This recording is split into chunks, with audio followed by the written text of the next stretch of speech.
Halo, buka pintunya. Aku di belakang. Aku di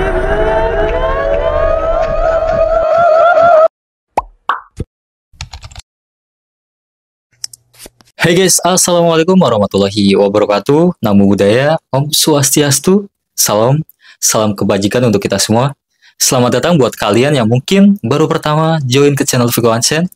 Dan buat kalian yang selalu setia cari gua di YouTube, thank you banget guys. Yang belum subscribe, jangan lupa subscribe, aktifin notifikasinya agar kalian orang yang pertama tahu ketika gua upload video terbaru. Nah, sebelum kita masuk segmen kali ini, gue mau tanya dong sama yang lagi nonton sekarang, teman-teman semua. Kira-kira di sini ada nggak sih yang suka mendaki gunung? Kalau ada, jangan lupa drop komen kalian di kolom komentar ya. Kenapa sih Kak Viko kok nanya gitu? Karena ini sangat berhubungan dengan topik yang bakal gue bahas di segmen Kulo Nuwun kali ini. Cerita tentang salah satu gunung angker yang ada di Indonesia. Dan kita langsung bahas di segmen Kulo Nuwun.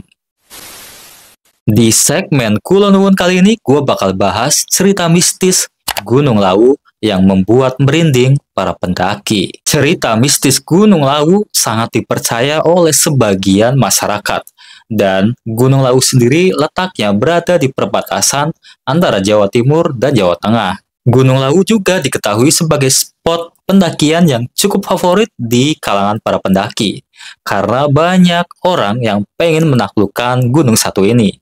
Tetapi di balik keindahan Gunung Lawu, terdapat cerita mistis yang mendampinginya. Dan apa aja sih cerita mistis dari para pendaki yang pernah mendaki di Gunung Lawu? Cerita mistis pertama Gunung Lawu adalah adanya legenda yang sangat dipercaya oleh masyarakat maupun para pendaki gunung ini guys.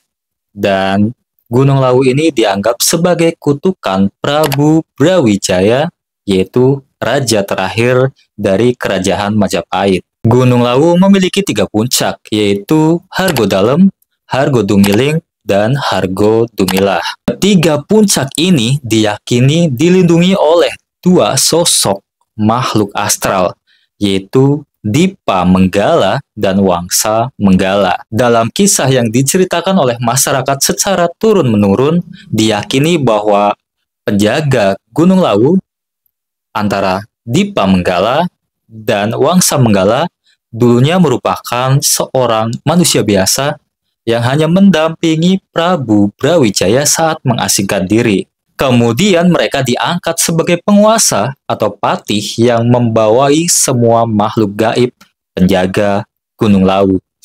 Merinding. Setelah diangkat menjadi penguasa Gunung Lawu, si Dipa Menggala sebagai Sunan Gunung Lawu dan patihnya yaitu Wangsa Menggala. 3 puncak tadi diyakini sebagai tempat yang sakral, sangat sakral, terutama di puncak Hargo Dalem, yang diyakini sebagai tempat menghilangnya Prabu Brawijaya. Kalian pernah dengar nggak Kiai Jalak? Cerita mistis apa aja sih yang ada di Gunung Lawu sampai saat ini? Gue bakal ngerangkum beberapa cerita mistis yang ada di Gunung Lawu. Pertama, terdapat pasar setan di Gunung Lawu, selain di Gunung Arjuno. Gunung Lawu juga diyakini memiliki pasar setan. Jadi, terutama buat para pendaki yang melewati jalur pendakian Ceto, maka jangan heran kalau terdengar sayup-sayup suara yang sangat berisik seperti di pasar. Biasanya para pendaki sebelum mendaki maka akan dinasihati oleh juru kunci Gunung Lawu. Salah satunya yaitu nggak boleh membeli atau menerima barang apapun pada saat mereka mendaki di Gunung Lawu, karena diyakini itu bukan manusia, melainkan makhluk gaib yang ada di pasar setan tersebut. Yang kedua adalah mengenai jumlah pendaki yang akan mendaki di Gunung Lawu. Walaupun peraturan ini nggak secara tertulis, tapi banyak orang meyakininya bahwa jumlah pendaki nggak boleh ganjil saat akan menaiki Gunung Lawu. Karena kalau ganjil, maka akan digenapkan oleh makhluk lain. Yang selanjutnya adalah mitos tentang sendang derajat. Jadi di atas Gunung Lawu terdapat sumber mata air yang diberi nama sendang derajat. Dan masyarakat sekitar mempercayai bahwa siapapun yang meminum mata air di sendang derajat, maka dia akan awet muda. Tapi itu balik lagi sih ke kepercayaan. Jika niat orang itu baik, maka akan dipermudah. Sebaliknya, jika niat orang itu buruk, maka akan ada rintangan. So, buat kalian yang pengen awet muda, pergi ke Gunung Lawu ya guys. Cerita horor lain dari Gunung Lawu adalah dikatakan atau dipercaya bahwa Gunung Lawu mempunyai nyawa. Jadi, setiap orang yang mau mendaki di Gunung Lawu, maka orang tersebut harus menjaga tutur kata, bahasa, sopan, santun saat mendaki, nggak boleh ngebuang barang sembarangan, terutama nggak boleh merusak alam. Karena diyakini Gunung Lawu bisa mendengar setiap perkataan yang kalian katakan di gunung tersebut. Dan memang nggak sedikit cerita mengenai hilangnya para pendaki saat mendaki di Gunung Lawu. Dan dipercaya juga bahwa mereka sering menyepelekan aturan-aturan yang ada pada saat akan mendaki di Gunung Lawu. Jadi mereka hilang karena ulah mereka sendiri. Adanya legenda mengenai Prabu Brawijaya bersama penjaga setianya yaitu Sunan Gunung Lawu dan Kyai Jalak itu dipercaya oleh banyak masyarakat sekitar dan para pendaki yang meyakininya. Dan konon katanya, Kyai Jalak berubah wujud menjadi seekor burung jalak. Dan kerap kali memunculkan sosoknya ketika ada pendaki yang mempunyai niat baik dan dia menjaga sopan santun saat mendaki di Gunung Lawu.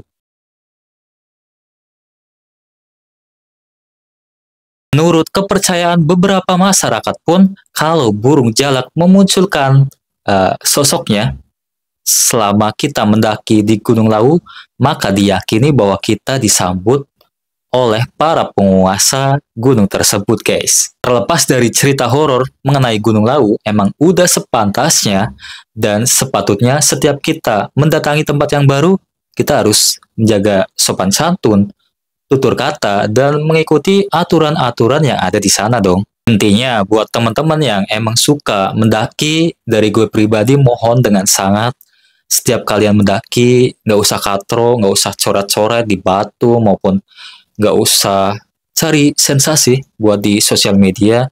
Tolong dengan sangat jaga kebersihan selama kalian mendaki.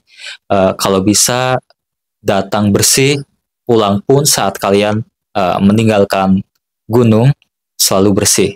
Oke, cukup sekian cerita mistis yang ada di Gunung Lawu. Kira-kira next video gue harus bikin video tentang apa ya? Tolong dong komen di video ini. Dan buat kalian yang pernah mendaki ke Gunung Lawu, komen juga dong kalian punya pengalaman apa sih selama mendaki di Gunung Lawu. Gue tunggu ya komen kalian semua. Dan jangan lupa like, comment, subscribe, dan share video ini sebanyak-banyaknya. Karena itu salah satu supporting buat gue pribadi, biar gue semakin semangat untuk bikin video yang lainnya. Selalu tonton video gue yang lainnya, dan see you next video.